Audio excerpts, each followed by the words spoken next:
Hi, it's Gary Stalker back with the top bottom reports for private colleges in the United States. And we're actually going to be using the 2024 Private College Viability App, and we're going to be looking at the executive analysis version before we actually do the top bottom reports for the private colleges in Minnesota. Just a quick look at the app. I've already selected Minnesota. I've selected regional and religious colleges, and there are 24 of those. You can actually scroll down this list to see what they are. Standard kind of approach. We can also then look at the data, and there are 32 total reports buried in here. For your graduation rates, there's all of the private colleges in Minnesota. We can flip them to see who has good four-year graduation rates. Really strong numbers up through here or so. And of course, we can flip that to see who has really bad graduation rates and some really bad numbers here. And we can see the 8-year change, the percent change. This year we've added data. So even though it's kind of busy with 24 colleges, you can see we've got the 50% threshold, and you can quickly see which colleges are not getting there or getting there very often at all. And then navigation is easier this year. Let's take a look at enrollment, for example. Everybody likes that. Again, there's the data. We can see the 8-year change. The college is not doing so well. The percent change, we of course can flip it the other way. See the colleges who are doing okay. And of course, looking at the data as well.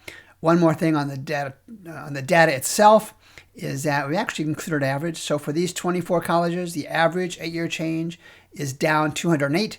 So you can actually compare your college, whether it's above, or below that average.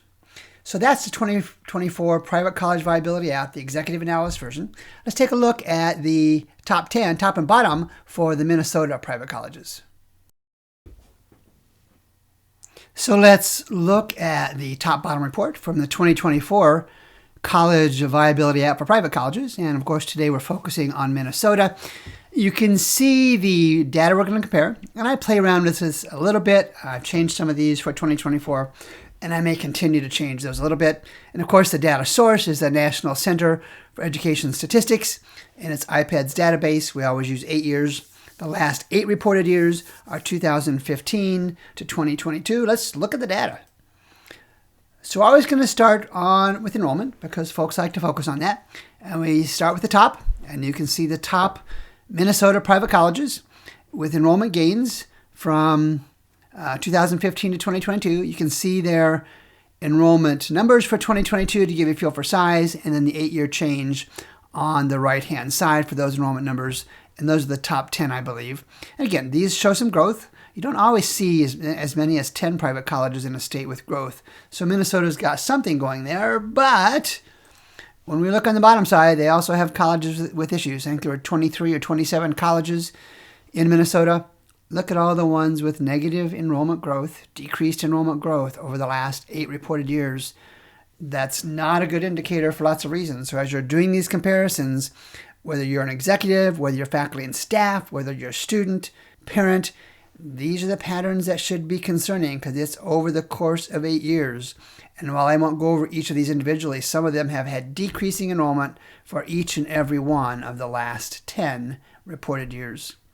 Let's move on to four-year graduation rates. And again, Minnesota's got some good numbers here. The minimum threshold that we use at College Viability, if you follow our reports and our data, is 50%. And you can see 10 or 11 colleges here in Minnesota with four-year graduation rates in excess of 50%. And again, I don't see that often, and I look at a lot of this data.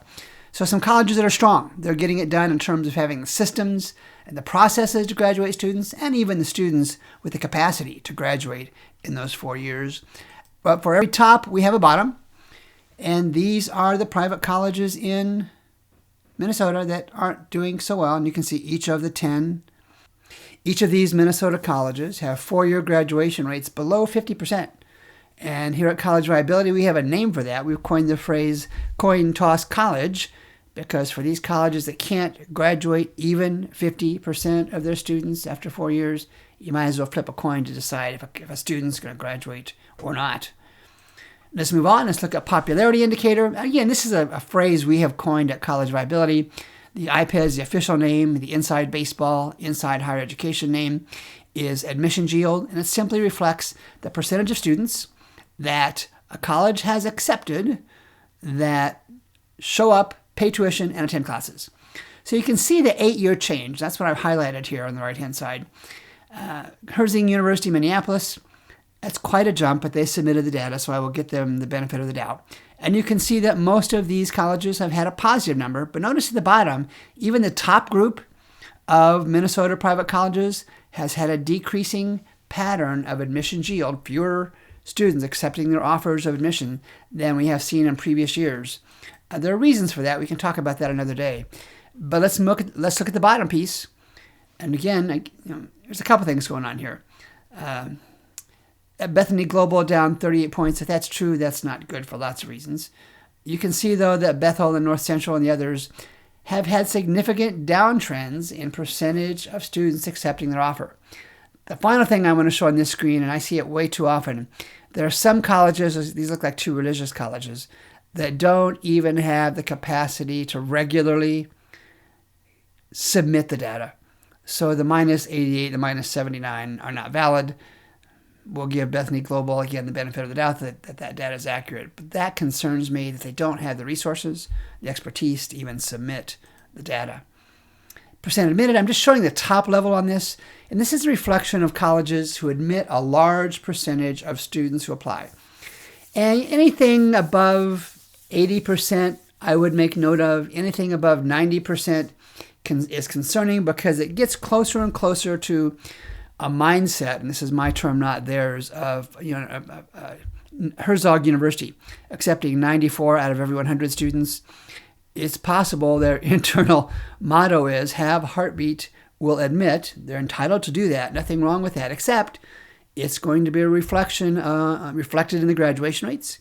It's also an indication, can be an indication, that college is desperate for tuition revenue, and they will accept students whether they're prepared for college or not. And then the retention piece, again, some really strong colleges here in Minnesota. You can look at the numbers on your own, some highly recognized and regarded colleges here. And on the downside, not so much. These down below are not a big deal, but these are numbers, in that 30 and 40% range. That's not good. Looks like they're both religious colleges as well. And then as we wrap things up, the unfunded institutional grants. These are typically all called by colleges merit scholarships. They're called presidential scholarships. They're called thanks for coming here scholarships, but they're not funded. That's why they're called unfunded institutional grants. They're effectively discounts from the list price of tuition, just like you and I get discounts for cars and clothes and computers and all that kind of stuff. But here's where we get some concern. We'll just start at the top. University of St. Thomas went from $96 million in unfunded discounts in 2015 to $158 million in change in 2022, an increase of $61 million, almost $62 million, just to get students in the door. Now, their decision, that's fine. Nothing wrong with the decision to increase that. It's great for the students. But these universities, especially the private ones, rely so heavily on tuition and fee revenue for solvency, for viability, for financial health, that if they're really increasing this number by a lot, that's a concern. On the other hand, there are some colleges, as we see on the last slide, that have made the conscious decision that we just can't afford to give away the store with all these tuition discounts. So we can see Concordia at Moorhead has gone from $32 million down to $16, almost $17 million. They've made the decision we've got to get students to pay or we're going to have issues. Again, these right here, Bethel, Dunwoody, Northwestern Health Sciences, essentially flat over 8 years. Not a big deal to increase that number over the course of 8 years. But it's an interesting observation on those things. So what do we do with this data? I think there are 27 regional and religious private colleges in Minnesota. I posted about the top 10. Sometimes there's ties, so there's more than that. The full version of the College Viability App, and I'll include that in the show notes, will let you compare all the private colleges in Minnesota. In the executive version has 30 plus reports. The faculty version, the version I've created for faculty and staff, has 9 reports. And this year there's a new version for students and their families that just includes 5 reports that will help them compare colleges at an easier level, at a more comforting level than all the reports for the executives. And as a student or parent, if I'm in your shoes, I would encourage you to focus on those stronger private Minnesota colleges. You can see them from the data. Those colleges that are consistently at the bottom of the list should only be considered, in my mind, with aggressive questioning. Why did the enrollment decrease so much? Why is your endowment so low? What have you done? What are you doing to improve your graduation rates? Be aggressive with your questioning so you can make an even better informed decision. And it's kind of the old Latin phrase, caveat emptor. It's a let the buyer beware scenario in those situations. I can make the case, and I do on a regular basis, that bad financial history, bad enrollment history, bad graduation rate history is almost always indicated as a bad future in all those areas as well. If you have colleges or states you want me to take a look at, drop me a note to Gary, it's Gary, at College Viability, that's one word, Gary at collegeviability.com.